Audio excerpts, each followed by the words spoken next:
wins. Is that something that at the beginning you told us you got the players that were available, but now with the 2 wins, are you happy with the current roster, or do you need to win the trophy to feel a little bit better about that? I think for us, I'm focused on the process, and right now in our journey, it's important that we provide the opportunities to less experienced players and to do it in a tournament setting. And as I stated on the front end, there won't be perfection in performance, but as long as we're progressing, then that's what our aims are, and our focus is to stay focused on that and not to just solely look at the results column. That's not our only indicator of future success. What role do you expect the veteran players to play on this team, especially against a team as familiar as Japan? Well, I think it's fair to say Japan as a team are more played in together than we are. So their connections and their application of their way of playing will probably be more pronounced than ours. But that's not to say we can't have success. And it doesn't matter if you have 150 plus caps or your third cap. It's about us playing our way, in our style, with our principles, and to execute that at another level, which is what this game will be. So I expect it to be a very, very difficult match for us, and difficult in a different way from the Olympics, because Japan have shifted from playing 5 at the back to 4 at the back, and I certainly think they're committing more numbers going forward and not just in transition. So we have to be extremely disciplined when we're without the ball, and when we're with it we have to make the impact in the way that we know best. You spoke the other day about the team probably suffering a little bit during tomorrow's game. Can you get into the details of why that's so important for these inexperienced players that you have? Well, I think we have to be relative with when I say that. I mean, it was the beautiful sun out. We're in San Diego. Like, it's really not like suffering is like, I think, over the top. But with that, I mean that when you're playing against teams that are waiting for you to press, waiting for you to jump out of areas so they can increase their own pass sequencing, you have to learn to resist in the wrong moments. So that takes a lot of discipline and a lot of tactical understanding, of which we haven't been doing that with this group for very long. So if you make the spaces bigger between you, they will destroy us in terms of their style of play. So for us, we have to be so succinct in that, and as I said, going forward, maintain the patience to progress the ball up the pitch in the way that we have done during my tenure, and something that I want to keep elevating is so important to us. So it's the combination of things, and it's very taxing on the brain, because dealing with overloads in different situations, which Japan will present those threats, you have to keep this muscle extremely fresh.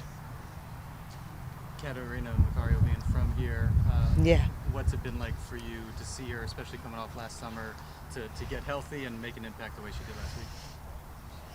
Well, I mentioned the other night, I'm so happy for her after a long absence out of the national team, to not just get a start, but to produce the performance that she did. I think a player that's been out that long, she's still building, and that will take a bit of time, and I don't think we will see the best Katarina Macario, or the best version of herself, just yet, but she's certainly going in the right direction with that, and she gives our team something else.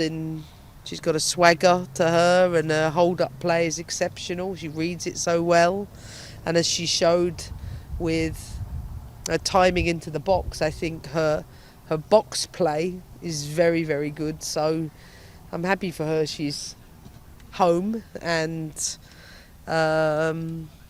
looking forward to her contributions tomorrow. since Snapdragon opened, it's become kind of a regular visit for the national team. What are your expectations, just the atmosphere, the setting tomorrow? Well, it's a nice name. I like that. My expectations are it's a final, so it feels like a final, which is great. So let's make it difficult for the opponent. We're the home team, so let's make it count. And I'm just looking forward to being in another great city and, produce a performance, I hope, that is another step in the direction that we want to go in. Hey Coach, this is Joseph with the Bet on Her Collective. You were recently on a podcast where you said you wanted to architect a blueprint for the female game Yeah. globally. I was wondering, we're here in this beautiful facility, you've set a record in Arizona in terms of attendance. How do you feel like the progress has been so far in your tenure?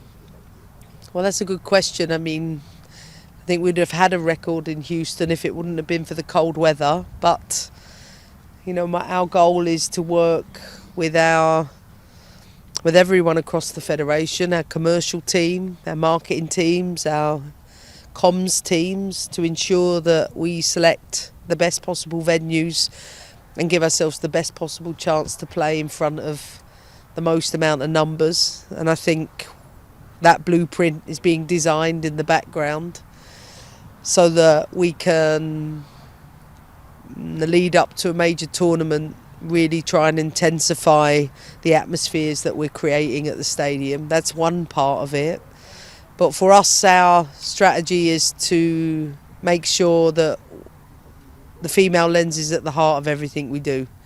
And I mean in a profound way. So not just in terms of executing that for WNT and YNT, but to have a bigger impact on the larger girls and women's game, which I'm sure will take a long time to do, but something that I'm definitely setting in motion, and that work will, I hope, be ongoing long beyond my time. Anything else, Rema? Um, Go ahead.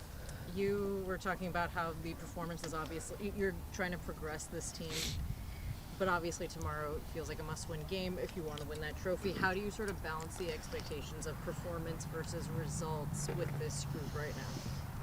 Well, I think you start by not talking about it. We all want the same thing, but and the results, of course, are important, but they are not the indicators of whether we're going in the right direction or not.